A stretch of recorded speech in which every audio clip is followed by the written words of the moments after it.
Assalamualaikum warahmatullahi wabarakatuh.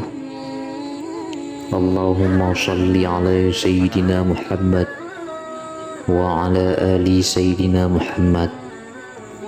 Sahabatku yang dirahmati Allah, dalam kehidupan sehari-hari kita kerap kali mendapati hewan kecil yang sangat mengganggu, dan tak jarang kita pun membunuhnya karena alasan yang tidak jelas, bahkan tanpa merasa bersalah sedikit pun. Tahukah Anda, dalam Islam ini ada sekian banyak binatang yang boleh dibunuh, serta terdapat pula beberapa binatang yang haram untuk dibunuh.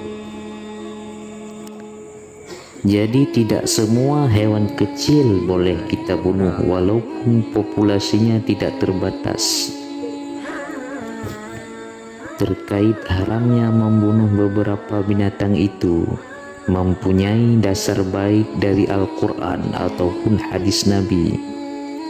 Tiap-tiap hari, tiap-tiap dari binatang yang haram dibunuh itu pasti mempunyai alasan. Maka sebagaimana umat Islam telah sepantasnya kita perlu mentaati tentang itu. Berikut ini adalah 5 binatang yang haram untuk dibunuh di dalam ajaran Islam.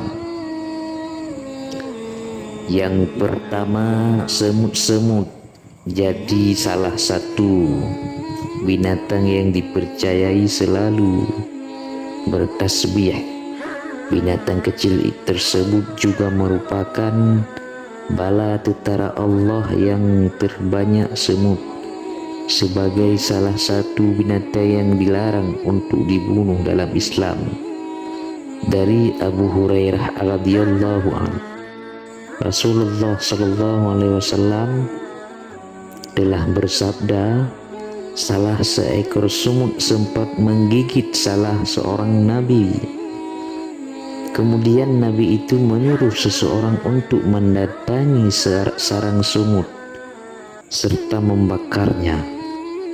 Namun Allah kemudian menurunkan wahyu kepadanya, apakah cuma sebab seekor semut menggigitmu lalu kalian membasmi satu umat yang senantiasa bertasbih kepadaku? Hadis riwayat Muslim. Kadang kita sendiri sering lupa untuk senantiasa bertasbih kepada Allah, tapi kita malah membunuh semut yang senantiasa melakukan ibadah. Yang sering kita lupakan yaitu zikrullah. Dengan bertasbih, maka dari itu marilah kita bertobat dan memohon ampunan apabila kita sering melakukannya. Itulah. Kemudian yang kedua, laba-laba. Dalam sejarah kisah Nabi, laba-laba dipandang sebagai binatang juru selamat Rasulullah jika menjadi kejar oleh kalangan Quraisy yang hendak membunuh. Mulia diketahui jika dikala itu Rasulullah bersembunyi dalam gua dan kalangan kafir Quraisy hampir saja menemukan beliau. Akan tetapi berkat terdapatnya sarang laba-laba, sehingga kaum Quraisy beranggapan jika di dalam gua itu tidak mungkin terdapat orang di dalamnya. Rasulullah kala itu berada di dalam gua Tur yang ditemani sahabatnya, yaitu Abu Bakar, Mereka bersembunyi dari banyak orang kafir Quraisy yang ingin membunuh Rasulullah. Orang-orang itu kemudian mendatangi mulut gua guna memastikan apakah betul Nabi Muhammad serta Abu Bakar terdapat di dalamnya. Tetapi apa yang mereka dapati setelah sampai di mulut gua? Terdapat sarang laba-laba yang masih utuh, sempurna, serta di situ pula mereka mendapatkan 2 ekor burung merpati. Maka mereka amat percaya bahwa di dalam jiwa tersebut tidak ada orang merujuk pada kisah tersebut, sehingga Islam memutuskan kalau tindakan membunuh laba-laba menjadi suatu perihal yang tidak dimaafkan ataupun diharamkan. Maka dari itu, apabila kalian pernah membunuhnya, maka bertobatlah. Kemudian yang ketiga, yaitu lebah, adalah salah satu binatang yang istimewa yang terdapat dalam Islam. Apalagi secara harfiah, lebah digunakan sebagai nama dari salah satu surah dalam Al-Quran, yakni surah An-Nahl.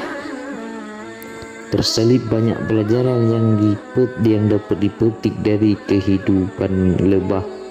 Salah satunya yaitu lebah yang selalu memakan sesuatu halalan thayyibah, rezeki yang baik serta halal, dan perhatikan apa yang dihasilkan pun penuh keberkahan, yaitu madu yang mempunyai banyak manfaat kesehatan. Kesehatan manusia, mayoritas ulama mengatakan hukum lebah selevel dengan semut, dengan landasan di atas, yaitu pandangan membunuhnya serta pandangan menyantapnya.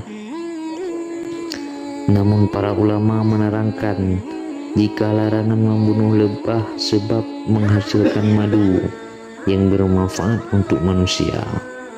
Kemudian yang keempat, kata Rasulullah SAW bersabda, berilah keamanan bagi kata, jangan dibunuh, karena sesungguhnya suara yang kalian dengar adalah tasbih dan takbir. Sesungguhnya hewan-hewan meminta izin kepada Rabb-nya, maka Allah menggantikan untuknya panas api dengan air.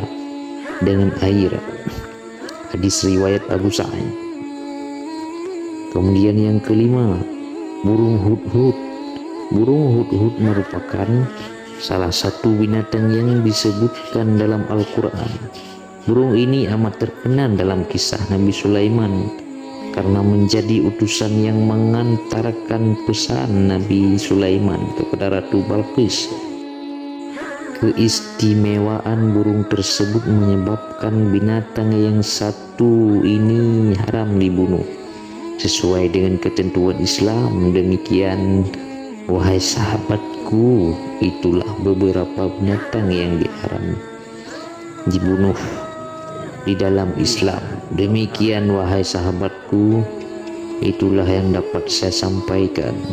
Semoga video ini bermanfaat bagi kita semua. Amin ya rabbal alamin.